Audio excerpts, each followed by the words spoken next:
তোমার কিরকম লাগলো?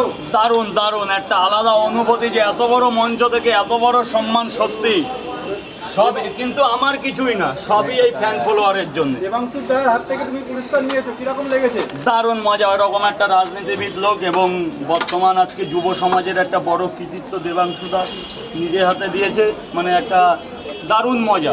বাহ বাহ, তুমি খুশি তো? সবচেয়ে বেশি হ্যাপি আমি, কিন্তু আমি আমার জন্য না, আমি আজকে এই অডিয়েন্স আমাকে মানুষ এত মানুষ আমাকে বেসেছিল বলেই এইটা হয়তো আমি হাতে একটা পদক পেয়েছি, কিন্তু সব কিছুর কৃতিত্ব পুরো এই আমার এই ফ্যান ফলোয়ার আর হচ্ছে এই যে আজকের সমাজের সোশ্যাল মিডিয়া। আজকে সোশ্যাল মিডিয়া না থাকলে কেউ আমাকে চিনতো না। তোমার যাকে বলতে কাউকে দিয়ে দাও না। আরে দীপুদা লাল চা দাও।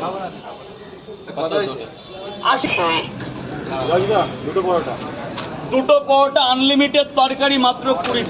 হ্যাঁ, আর দেখাতে হবে না, ও ঠিক আছে, ও পরে কথা বলবে, বাচ্চা না।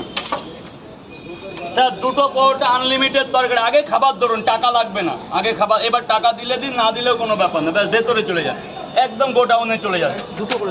দুটো করে দু জায়গায় 40 টাকা।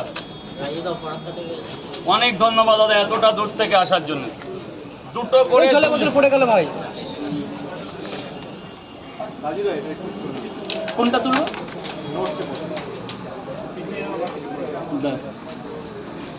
লাইভ কেমন চলছে? তরকারি কালারটা দেখো। ঠিক আছে, দুটো করে দু জায়গা 40 টাকা দেবে দাদা।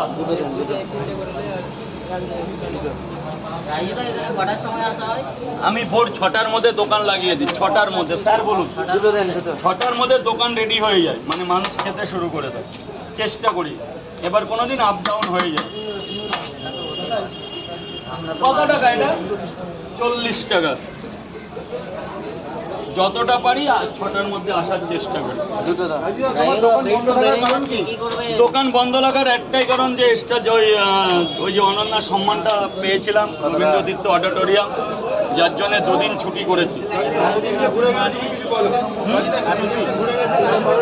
এতজন ঘুরে গেছে, তাদের কাছে আজ এই পর্যন্ত এসে তারা আমাকে পায়নি।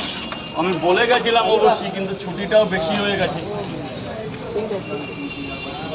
খাবে তো দাদাভাই, খাবে তো?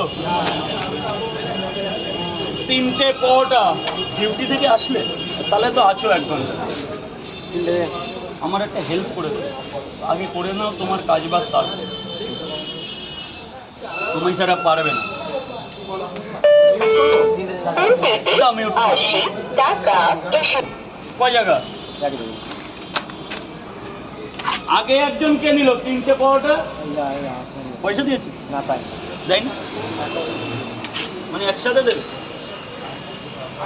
এটা কয় জায়গা হলো? আর কি দেবো? পয়সা নিয়ে যাও, পয়সা।